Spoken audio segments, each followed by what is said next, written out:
Copyrighted program created by Rio Grande. Under Costa County Sheriff's Office calling all cars. Attention all cars. Broadcast 276 regarding a missing person. Be on the lookout for Aurelio Cabrera, male American, 30 years old. Last seen on May 30th. That's all.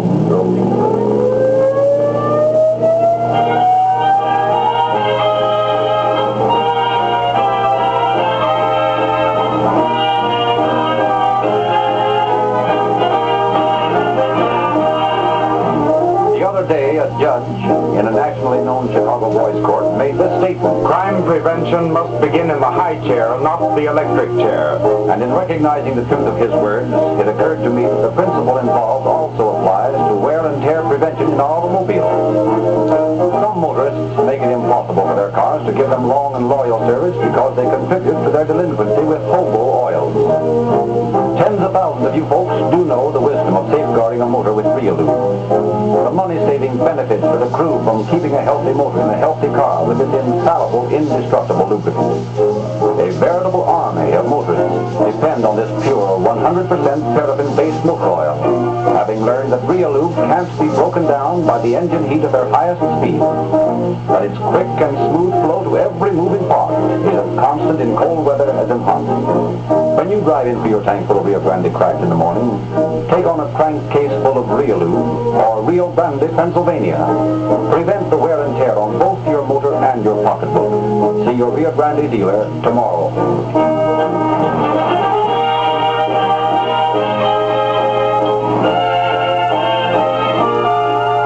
The facts of the story we are about to hear tonight have been taken in the main from the confidential files of the Sheriff of Contra Costa County. We have therefore asked Sheriff John A. Miller to open our program from the studios of KSFO in San Francisco. Good evening, ladies and gentlemen. Those of you who are regular listeners to Calling All Cars must have long ago come to the conclusion that the average criminal is a pretty sorry sort of fellow. He doesn't win, and he never can win. He never comes out ahead. For the most part, he doesn't use much originality in the planning or execution of his crime. In telling the story of crime, the work of the law enforcement officer is always the most interesting.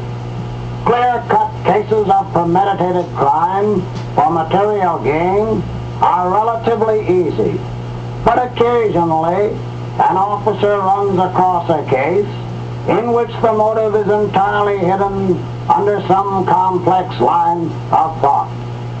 We are going to hear tonight how such a case proved baffling to my officers, and how its solution proved again that crime does not pay.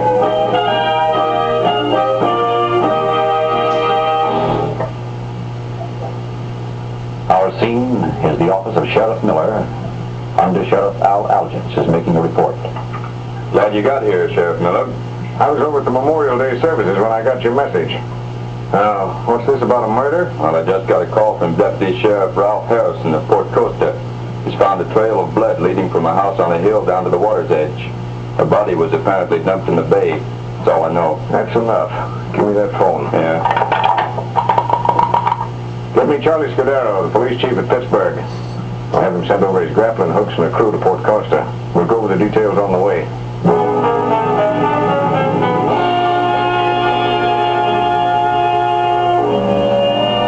So began one of the strangest cases on record. Sheriff Miller and his men arrived at the scene of the murder, and a few minutes later were talking it over with Harrison.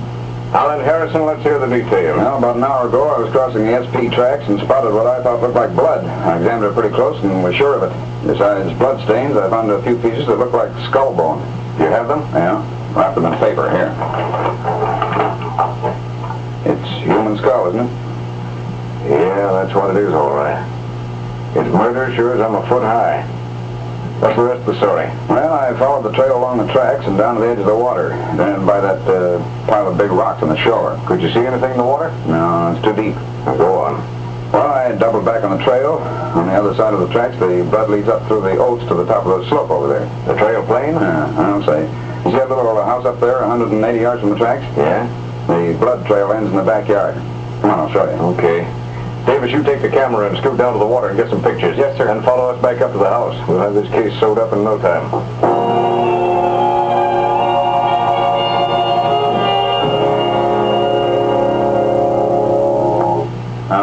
Over here, somebody tried to cover up the stains with dirt. He didn't do a very good job either. Sure, a lot of blood splashed around. Let's get in the house. Okay. I knocked when I was up here before, but there wasn't anybody home. Well, we'll go in anyway. Better have your gun ready.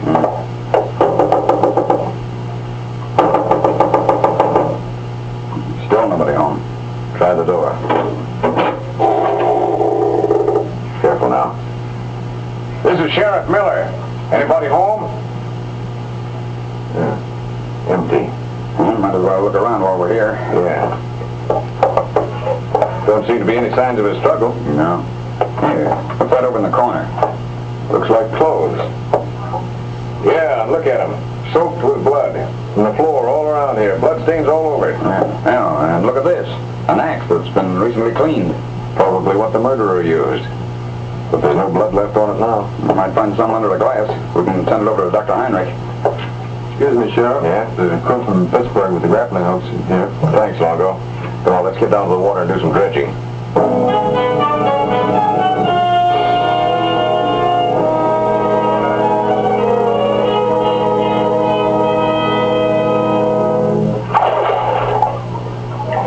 Up anything this time, we'll be forced to give up. That house you pointed out to me belongs to a fellow named Anacleto Torres. Yeah, that's what you said.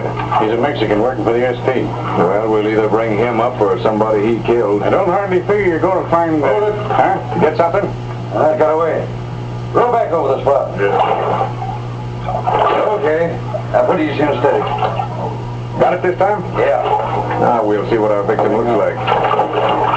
Here it comes. Now what's it? Take it easy. Oh, hold it in. Good work, boys. Rolled over. Okay. Good Lord. You recognize him, Parker? Yeah, I believe I do. He's Torres' best friend, Cabrera. Aurelia Cabrera. Any enemies? Any reason for him to get this? None that I know of. Say, you don't suppose Torres has been killed too, do you? He might. But if he has, his body's been put someplace else. It isn't here in the bay, that's a cinch. Look. Yeah, I was just looking at that. Bullet holes. One in his chest and one in his back. Come on, let's get back to shore and talk to some of the townspeople. They may know something.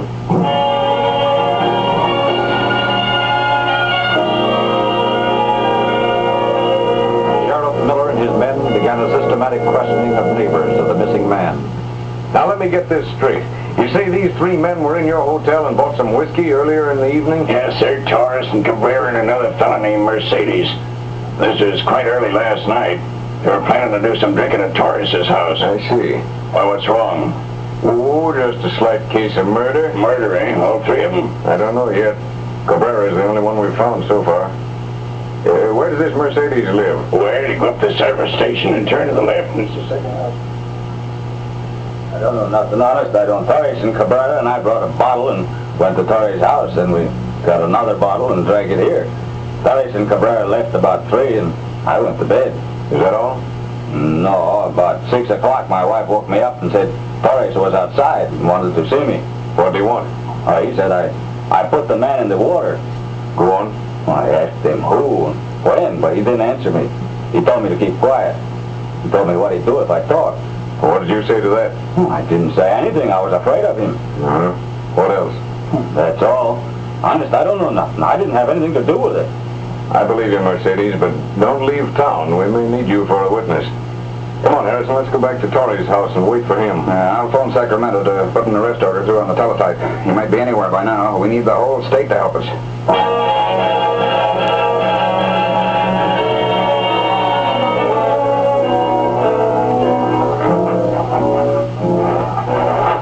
We're going to have a long wait here if Torres is skipped. Look, fresh footprints.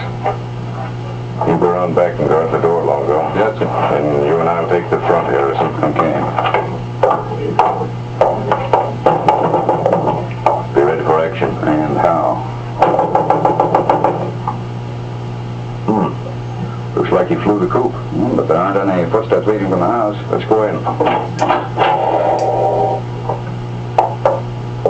Doris, this is Sheriff Miller. If you're hiding, come out with your hands up. What was that? Sounds like a loose board squeaking in the other room. Quiet, we'll tiptoe over to the door. Listen. He's in the kitchen. Back me up while I take a look around the corner. All right, Doris. Come up from under that sink and we'll shoot. Come on. Get the bracelets ready, Harrison. All righty. You're Torres, aren't you? Sure, I'm Torres. What do you want with me? Why did you murder Cabrera and throw his body into the bay? I didn't kill anybody, and I didn't throw anybody in the bay. I'm not that kind of man. No? No. You've made some terrible mistake. Maybe. But where did that blood come from all over your floor and out and back? Oh, that. Well, I killed a chicken early this morning. Yeah? We'll see about that. Put the handcuffs on him, Harrison, and bring him with us. Huh?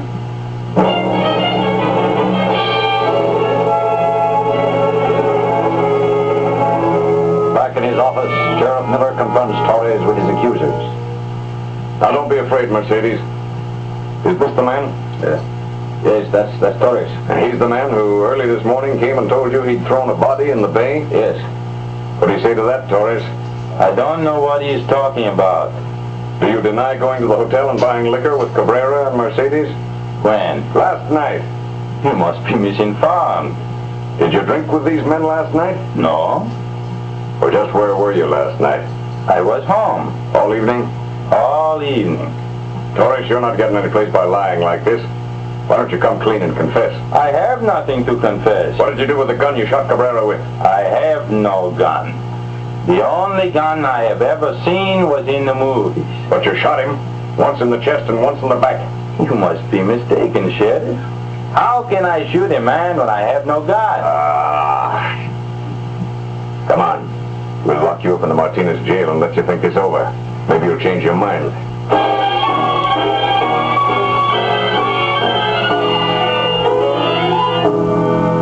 The next morning, Torres was again questioned, and back came the same answer. I am innocent and I can prove it. That night, he was formally charged with murder, and 10 minutes later had phoned for 2 attorneys. They left his cell announcing their client was innocent, and that they could prove it before a jury. Sheriff Miller was puzzled. I tell you, Harrison, the man's as guilty as though he'd been caught red-handed. But how to prove it? And what was the motive? Might be a woman, maybe jealousy, maybe money, or just plain drunk. Well, I'll pick women and money, one of the two. But we got to establish it, sure. Yeah, I guess we'll all just have to get in and dig. Yeah, looks like it. Go round up the boys and have them cover Fort Costa from top to bottom. Ask everyone who ever knew Torres and tell them to stick with it until they uncover something. Yes? Dr. Heinrich on the line. Shoot it through. Okay, Harrison, get busy and find something and report. All right. Hello, Heinrich. Miller of Contra Costa County. Say, you heard about our murder out this way? You haven't? Well, look, come down here, will you? I got a job for you. Well, then Yeah. Bloodstains and hair and an axe. I want to report on them. You will? Swell. Yeah, I'll be right here. Bye.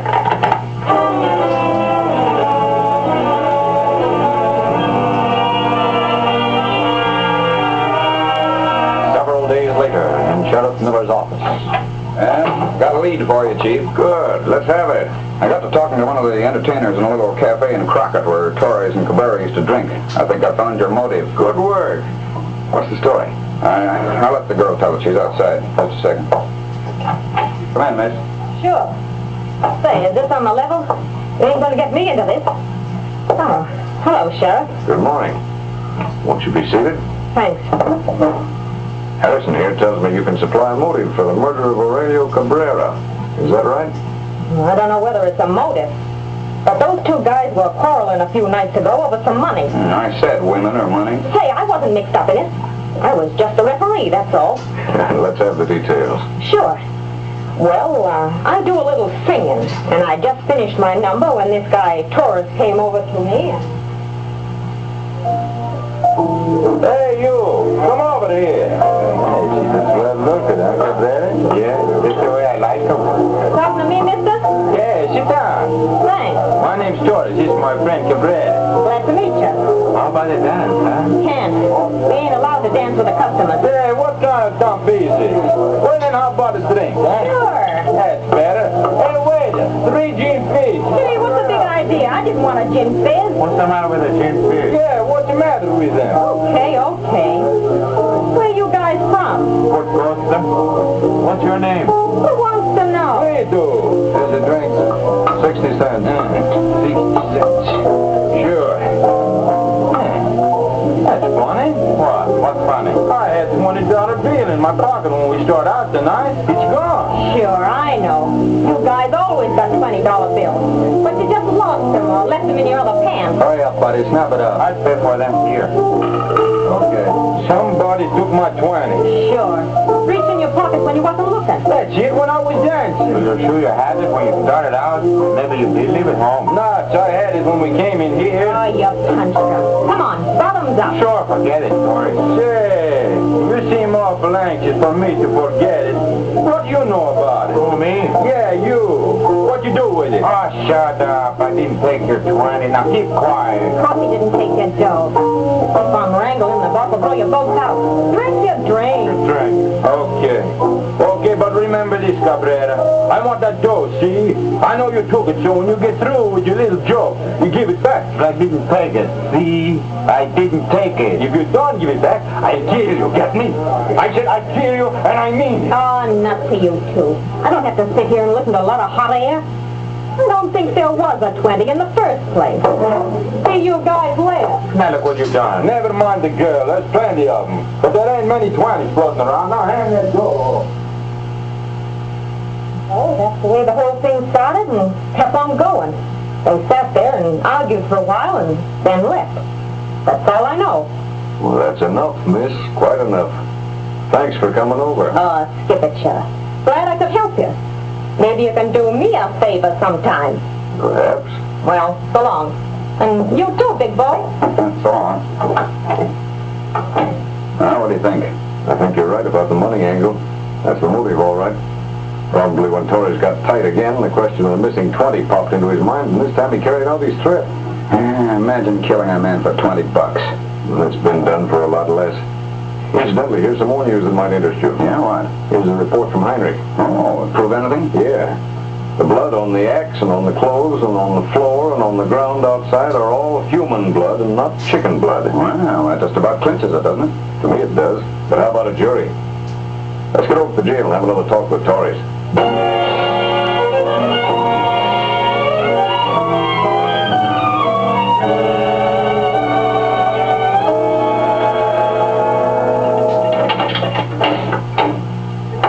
Hello, Torres.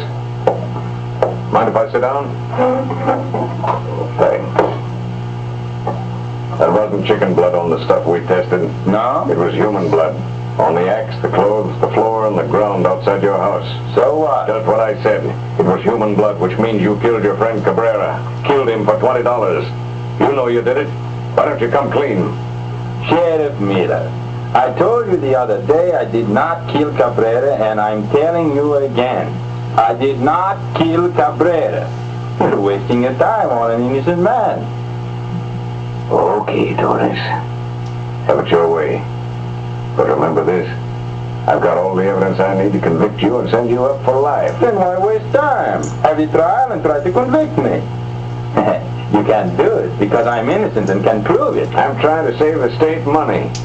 If you confess, it'll make matters easier. In fact, it might even make your sentence easier. You're wasting your time, Sheriff. I'm not going to confess to something I did not do. Okay. We'll see about that.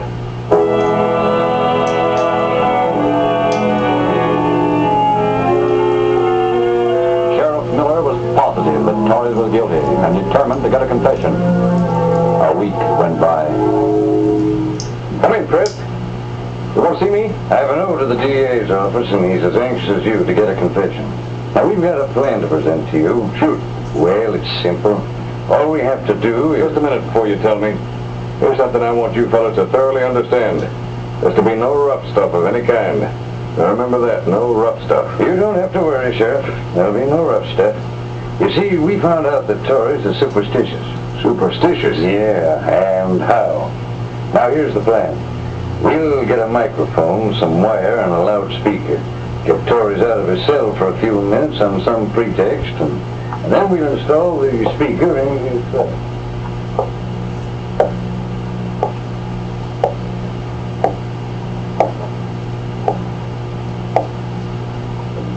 Asleep, Torres? No, just resting. Well, don't get lonesome. So long.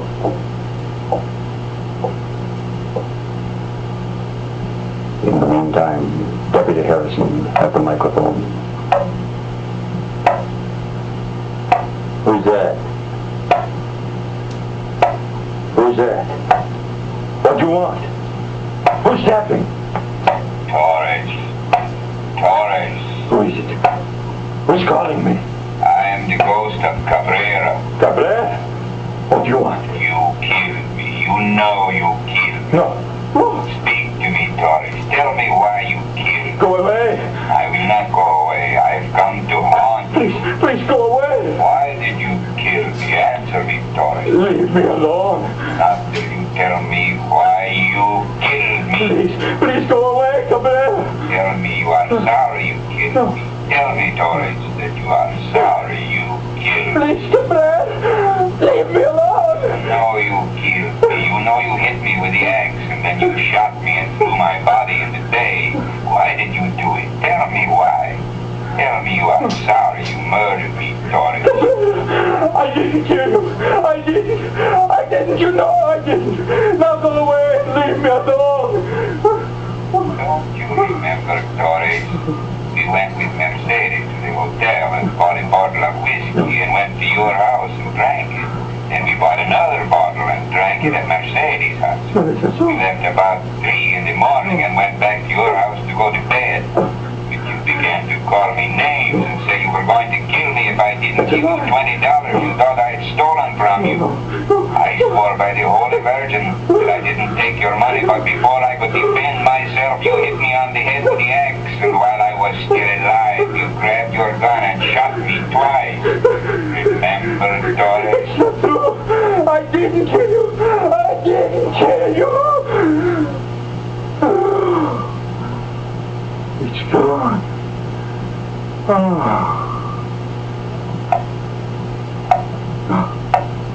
No. Go away. Don't come back, ghost. Leave me alone. Leave me alone. Leave me alone. I will never leave you alone, Torres. I will visit you every night at the same time to haunt you. Every night until you tell me you are sorry. Can you hear me, Torres? Please, forgive me. Only go away from here. Forgive me. I'm sorry I killed you. I'm sorry I threw you in the bay. I'm sorry. Now please go away and leave me alone. Please. What is that you say? I must hear you say that again. Speak those words again, Torres. I said I was sorry for what I've done. I am sorry I killed you. Now won't you go away, please? Not until you tell me why you did it. You know what, man? I thought you took my $20. Honestly, I did. I wouldn't have killed you if I thought you had. That's why. Now go, Cabrera. Then you are sorry you hit me with the axe? I am sorry, Cabrera. And shot me 2 times? I said I was sorry I killed you. Oh, please go away and leave me. I can't stand it. I can't stand it. What did you do with the gun after you shot? I hid it. Where did you hide it? I hid it in the tree near the house. Now, please go away and leave me alone. Please go away. All right, Torres, you can tell me that story. Sheriff Miller. All right. I killed him. I hit him with the axe and shot him and threw his body in the bay. But get me out of here. Get me out of here before he comes back. Don't worry, Torres. He won't be back. Now get started and tell us about it. I tell you, last Saturday we got home about 4 o'clock. It's a good thing we don't have to work tomorrow, eh? Too many drinks and too many cigarettes. I'm tired. Yeah, you going to stay here tonight? You eat this morning. Yeah. By the way, Cabrera. Yeah? What about that dough? What though? You know what I mean. You better give it back. But I haven't got it. I didn't take it. I know. But how about it anyway? But I told you I haven't got it. I didn't take it. I know, but I want it anyway. Hand it over, all of it. You're drunk. Let's go to bed. You liar. I want Who's that. that liar? You heard what I said. If you don't hand it over, Franco, you'll be sorry. Let's go to bed. We can talk about it tomorrow. I mean, later today. We talk about it right now, Sally. Okay. We'll talk about it now. Then you admit taking I it. told you 1,000 times I didn't take your money. I don't know anything about it. You probably lost it. You're careless with your money. You never know what you do with it. Oh, yeah? Now get this straight. If you don't hand that money over right now, you will be sorry. And I mean it. So what? I didn't take it. I'll kill you. I'll make you give me that money. Go ahead. Okay. You asked for it. Stop. Well, drunk, I'll beat your head off. Give me that money. You hear? Listen to Reef. Doris, I didn't take your money. I didn't do it. You just want to fight, eh? All right.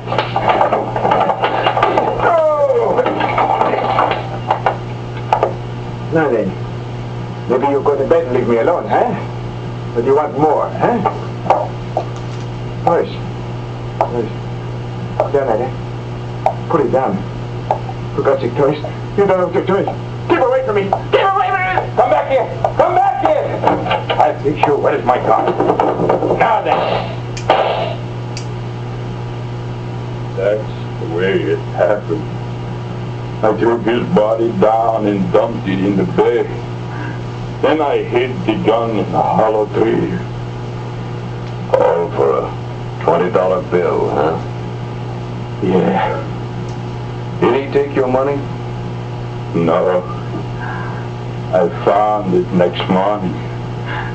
I left it at home, like Cabrera said.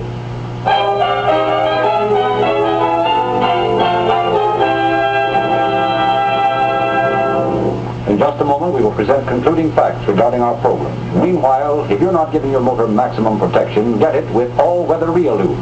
And for more power, quicker starting, smoother acceleration, and more miles to the gallon at less cost, keep the tank filled with Rio Grande Cracked, the gasoline of unequaled police car performance. Torres was brought to trial, found guilty, and sentenced to spend the remainder of his life in San Quentin. His story is another demonstration of the fact that crime cannot pay.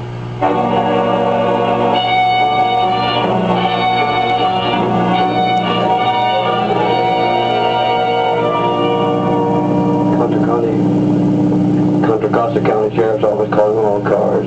Attention all cars, the cancellation of broadcast 276 regarding a missing person. Suspect in this case is now in custody. That's all.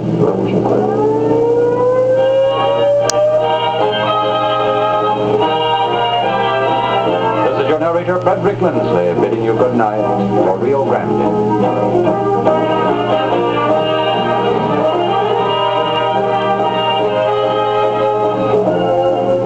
Next week at this time, Rio Grande will present the case of the rope-bound trunk. This is the Columbia Broadcasting System.